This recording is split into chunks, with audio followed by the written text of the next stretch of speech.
The Moth Collector. Ethan had always been captivated by the strange and the forgotten. As a kid, he would explore the woods behind his house for hours, turning over rocks, capturing bugs in jars, fascinated by the small, mysterious lives of insects. As he grew older, his interest never faded. He collected odd trinkets, rare insects, old books, and anything else that held a story of its own. The stranger the object, the more it drew him in. One chilly evening, while wandering through a forgotten part of town, Ethan stumbled upon a small shop he had never seen before. It was squeezed between two boarded-up buildings, its crooked sign barely readable, curiosities and oddities. The window was thick with dust, and through it, he could make out odd shapes, faded books, chipped vases, and what looked like the tiny skull of an animal. Ethan couldn't resist. He pushed the door open, and a loud creak echoed through the stillness. The air inside was thick with dust and incense, mixed with something else, a faint, earthy smell, like the forest after rain.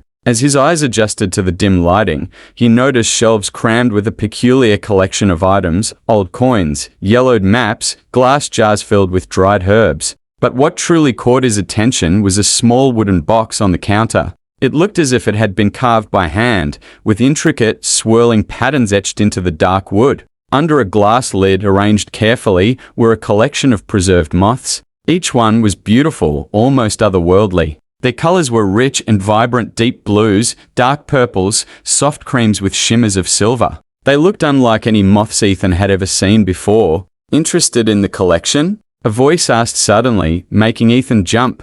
An old man had appeared behind the counter, seemingly out of nowhere. He looked as ancient as the shop itself, his eyes bright and almost too sharp for his age. "They're incredible," Ethan replied, still transfixed by the moths. "They're more than incredible," the shopkeeper said in a low, quiet voice. "Each one of these moths represents a soul trapped between this world and the next." Ethan gave a small, skeptical laugh, but the shopkeeper's face remained serious. "Legend says that these moths were once people," the old man continued. "People who wandered too close to the unknown. When they got lost between the worlds, they became bound to these forms, forever stuck in a limbo." Ethan's eyes flicked back to the moths. There was something haunting about them, as if they were frozen mid-flight, each one still alive in some way. "How much?" Ethan asked, ignoring the man's story but unable to shake the strange feeling it left him with. The shopkeeper gave him a long look. "You don't buy them. You choose one and it chooses you back."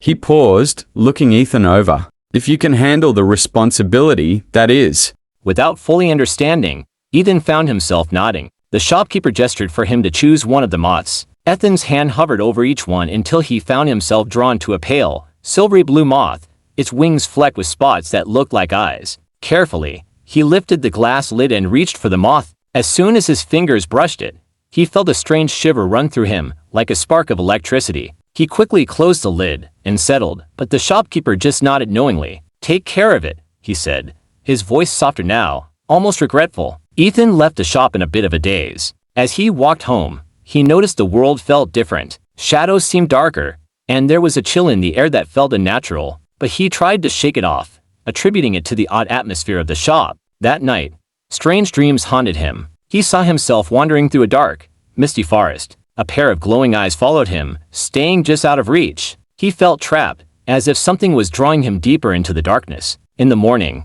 he woke with a strange sensation, like someone had been in the room with him. He looked over at the wooden box, which he had placed on his desk. The moth sat there, frozen, yet he couldn't shake the feeling that it was watching him. Days passed, and Ethan noticed small, unsettling changes. Shadows seemed to move in his peripheral vision. Objects in his apartment would shift slightly, never enough to be obvious, but enough to feel wrong. And each night, he had the same dream of the misty forest, the glowing eyes always drawing him deeper. One night, Ethan awoke suddenly. The room was cold, his breath visible in the dark. He felt the presence of someone standing at the foot of his bed. When he looked, he saw a figure, a faint outline, translucent, with pale, silver blue eyes that seemed to stare straight into him. "You took what was mine," the figure whispered. Its voice was soft, like the rustle of leaves, yet filled with anger. Ethan realized with horror that the figure was connected to the moth. The shopkeeper's story hadn't been just a tale. The moth was a vessel, holding a trapped soul,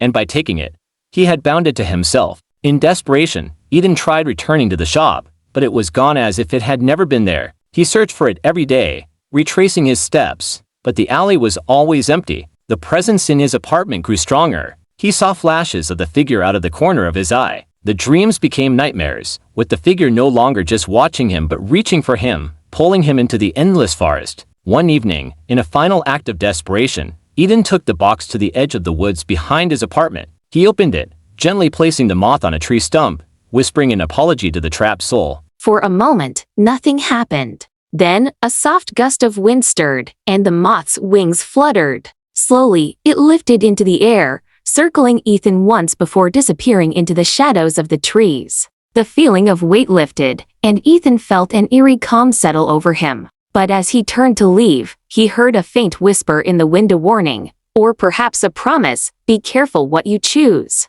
And from that day on, Ethan never wandered too close to the unknown again.